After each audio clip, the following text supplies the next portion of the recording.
Hi there everyone, Chris Gibson here. Welcome to my channel, and we are here to talk about bringing out the alpha male from within. Okay, and we are on our third video, which today we're discussing personal protection. Okay, so what do I mean by personal protection? Okay, martial arts, yeah, that's, we could say martial arts, it's part of it. Personal protection is keeping ourselves safe, and keeping other people around us safe. All right.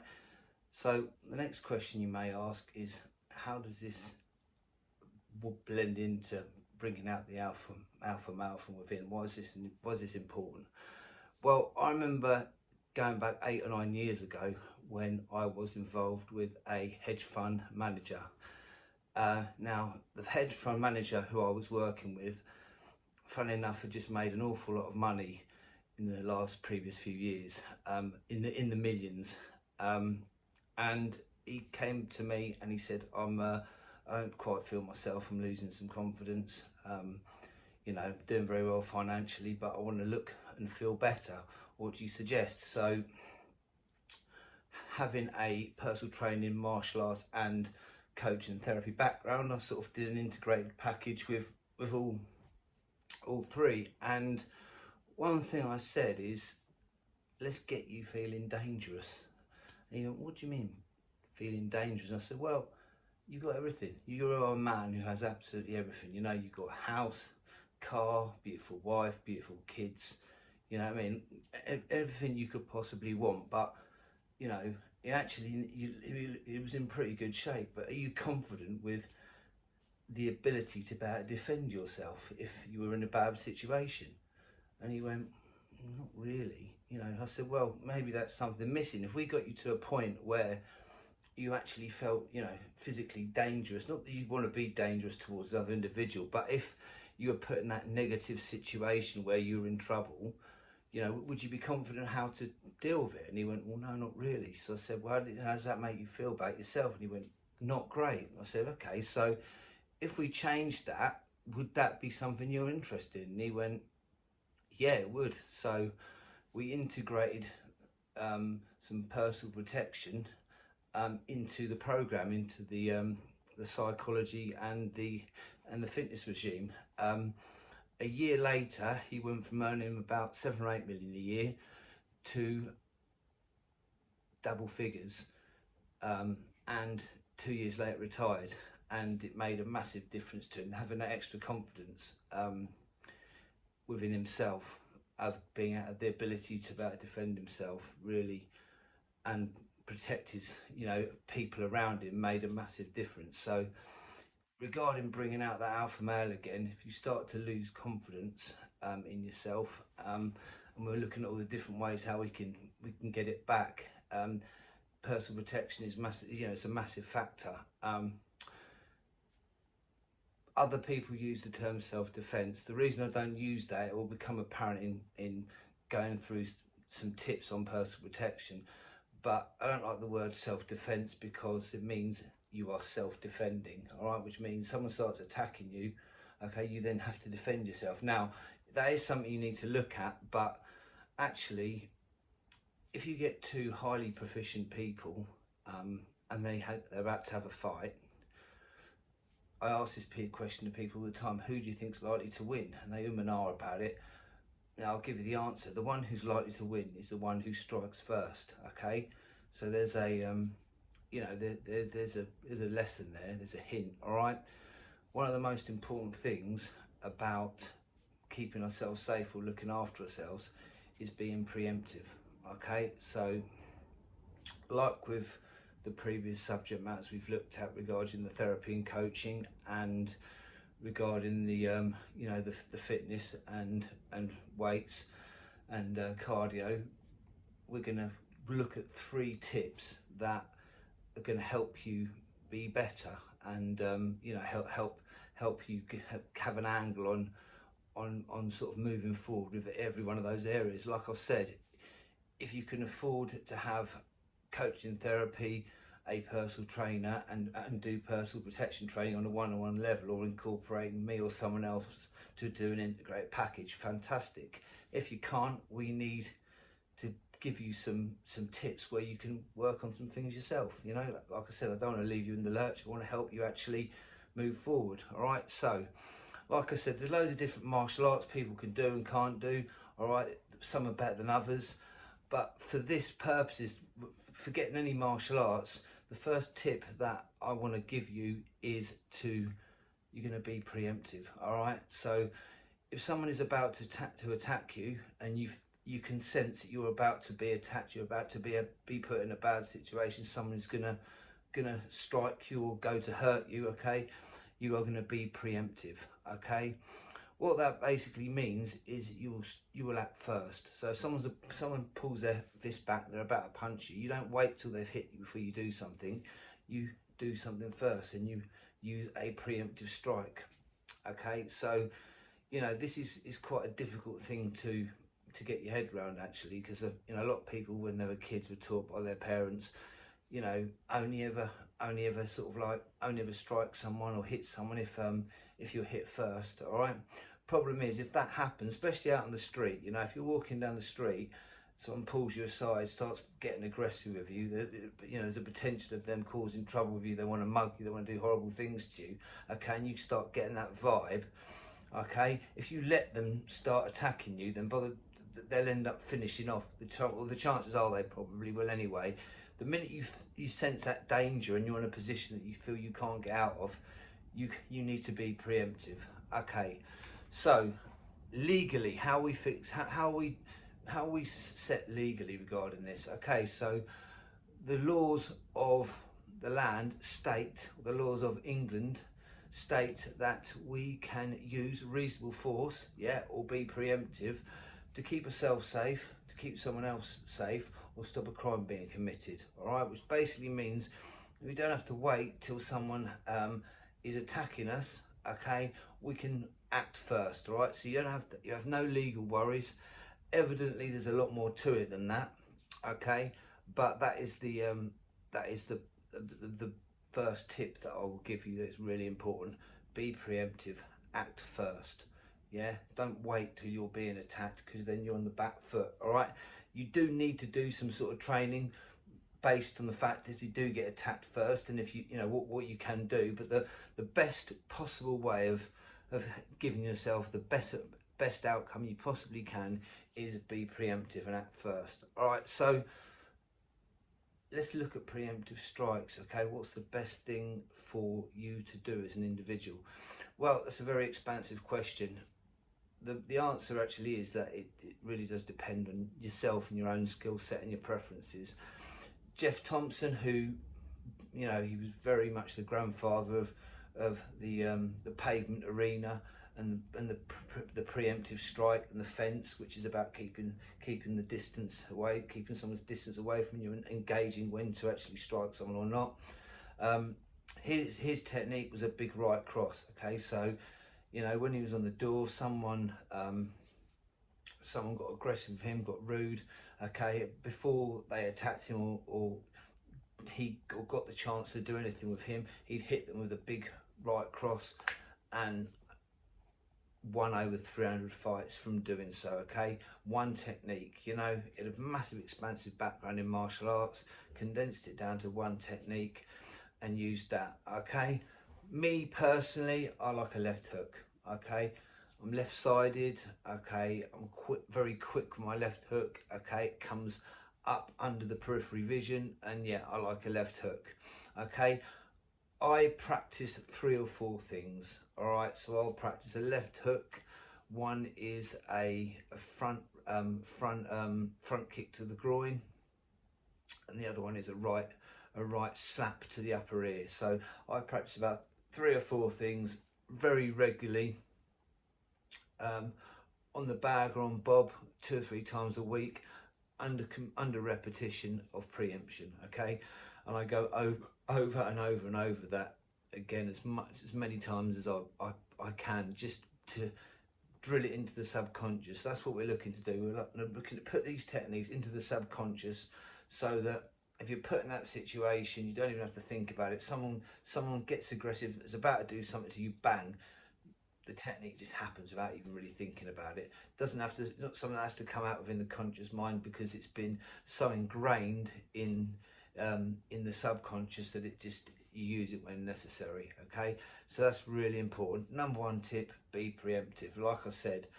the laws of the land suggest that we can be preemptive. Okay, we don't have to wait till we're being attacked, and we can protect ourselves, and we can protect someone else from being attacked, and we can use reasonable force to stop a crime being committed. So say someone is trying to steal your car, all right, and they're just about to jump in the driver's seat, they're just about to get in and drive off. You can run down, grab hold of them, pull them out. You can place hands on someone basically if they're committing a crime, and you're preventing that crime from occurring.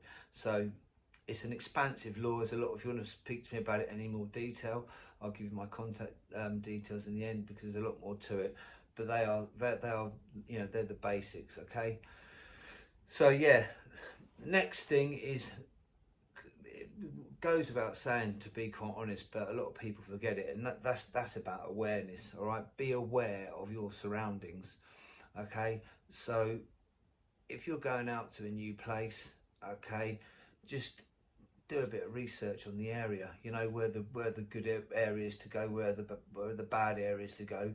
You know, make sure that when you walk to a pub, restaurant, whatever, if it can be avoided, walking underneath under a subway which has got a load of, you know, homeless people, anywhere that could be no CCTV, that could be dangerous, that you actually avoid sort of being in those places. Okay, avoidance is the best. You know, it's much better to avoid a situation than actually end up in a situation and deal with it. You know what I mean? Just because you have the skill set, or you've been working on the skill set to deal with things, doesn't mean you want to. Okay, along with awareness, okay, it's, you know, when you're walking in a place that you don't know, don't walk along and stick your £1,000 top of the range state of the art iPhone to your ear and start making a phone call.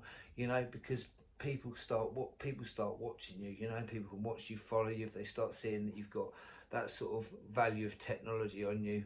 You know, that you become an immediate target. Okay, so, you know, be aware of what you have, what you take with you, and when you're using those particular devices, because, you know what I mean, it's people, criminals are very aware of finding targets. You know, the same as, you know, although it's a catch-22, I think it's very important to always have a little bit of cash on you, but not too much. You need a little bit of cash in case you're caught in a difficult situation and you need to get home, and, you know, most people do, but, you know, sometimes taxis don't accept a card. You need a bit of cash to actually pay someone and get out of a situation. So always, especially when you're out and about for a night out, always to make sure that you have a little bit of cash on you. Okay, when you walk into a pub, restaurant, always have an awareness of where the exit is. You know, so if you walk in a venue and, you know, you see that the mood changing and that it's getting a little bit moody and there's some unsavory characters in, you know, and you're there with your wife and your mother, and you think, you know what, actually, I think we should just leave. Okay, you know, rather than, yeah, we should. People say, no, well, I should better do what I want. Well, yeah, of course, people, you know, we have the freedom to do exactly what we want. However, if we can see the atmosphere becoming an issue somewhere, then rather than stay and have the attitude of, oh, why should I leave? You know, if you're avoiding the difficult situation, then it's putting you in a much better place. So yeah, if someone's looking moody, obviously go, but just be aware of the atmosphere. No one's saying you need to be paranoid, but just be aware of what's going on around you. You know, it's quite important. Have an idea that if you need to get out of somewhere quick, have a look at where the points of entering, the points of leaving, and, you know, any fire exits are, etc. Okay. The last one around awareness is, you know, watch who's behind you. Okay, it's very easy to have a few drinks and just be a bit blasé about what's going on. You know, normally you can get a sense for it. You know, but especially if you're in a pub, you go to the toilet, there's someone following you. Just keep an eye, have an awareness to who is who's ever following you. You know, if someone's been behind you for quite a while, regarding on a train, regard if someone's you know, gets on the train and get off and they're behind you, if someone's following you in a car or on foot, you know. Um, Especially watch if someone's walking behind you into the toilets or something along those lines. Okay, so yeah, awareness is a massive thing. The third thing is just around practice, basically. Okay, so like I said, you know, find a few techniques that you like, and work them under repetition. Okay, so like I said, my favourite one is the left hook. Okay, and and a front kick, but I also look at lots of different avenues of personal protection. Okay, so it's just important of working out the areas in which you want to work. So for me, this is what I do. I work 4 basic kicks, and I do them over repetition. So I do a front kick, I do a side kick, I do a round kick, I do a spinning back kick, and I work them over as much repetition as I possibly can. Okay, regarding my hands, I try to do as much boxing as I possibly can. So I work on quick hand speed and power with my punches. Okay, mainly because I actually really enjoy boxing. It's a really good way of burning calories, keeping myself fit, and I enjoy it, and it's part of personal protection. Okay, along with the boxing, I also work with lots of other strikes with my hands. So I work on my elbows, so I'll do 3 or 4 different elbow techniques under repetition. I'll do you know, an elbow from underneath, an elbow from the top, and combine 2 different elbows together. Okay, I'll do a hammer fist. I will do chops to the neck, and I do that with the inner, but both the inner and the outer part of my hand, to the carotid artery, to the front, to the back of the neck, all different areas. Okay, I look at striking around the solar plexus area. I also look at some things around disengagement. So what happens if someone's grabbed hold of you, how to disengage from a grab, how to be preempt, how to strike if someone's grabbed hold of you and tried to pull you close to them.